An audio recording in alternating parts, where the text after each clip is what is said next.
enquêteurs. Les pilotes auraient arrêté l'alimentation de cet avion en partance de l'Inde.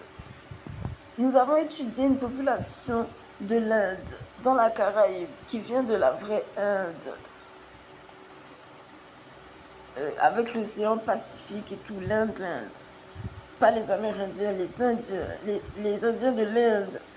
L'influence de l'Inde par là est monstrueuse, inquiétante. Nous avons constaté que les conditions de travail aux Antilles, alors que l'Europe est venue les coloniser, l'Europe où il y a la Tour Eiffel, l'Arc de Triomphe, les pavés de Paris. Depuis 1600, il y a la France. Et avant, il y avait l'Angleterre, avec la super tour de l'horloge de l'Angleterre, la reine d'Angleterre, et tous ces super couverts. Avant, il y avait l'Espagne. L'Espagne est sous super architecturale.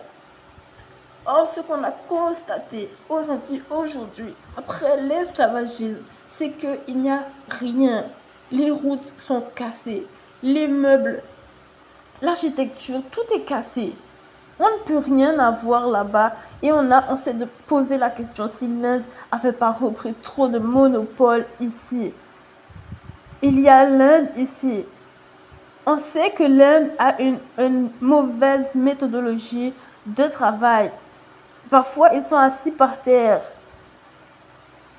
On n'a aucune structure solide aux Antilles, même à Fort-de-France.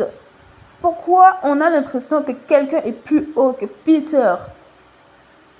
Ce seraient les Amérindiens? Ce seraient les Amérindiens alors qu'ils viennent du Québec?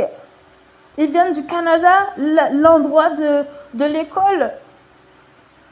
Lui-même, je ne sais pas si ce seraient les Amérindiens. Donc on a constaté que les conditions de travail sont les meilleures pour les Indiens et non pas pour les meilleurs Français ou bien les meilleurs Amérindiens. Même à Fort-de-France, la table sent mauvais. Même si on est face à la mer, il y a quelque chose qui ne nous revient pas. Il y a une odeur du sol, de l'environnement. Alors qu'on a beaucoup de budget mobilisé, il y a quelque chose qui fait que c'est toujours à terre. Même à Fort-de-France. Je vous souhaite de visiter ce lycée qui est face à la mer, l'eau bleue, qui sent mauvais comme tout.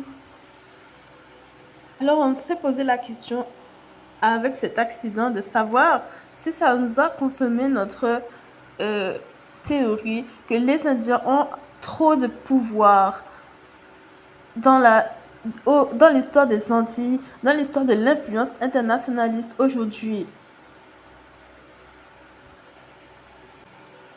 Ont-ils voulu reprendre les commandes à l'excès? Quelqu'un a dit « Mayday, no power ». Ils ont aussi montré que les leviers pour le power ont été baissés. En d'autres termes, celui qui n'a pas eu la force pour assumer le carburant voulait être un pilote pour l'avion ce jour-là qui s'est écrasé ces derniers mois.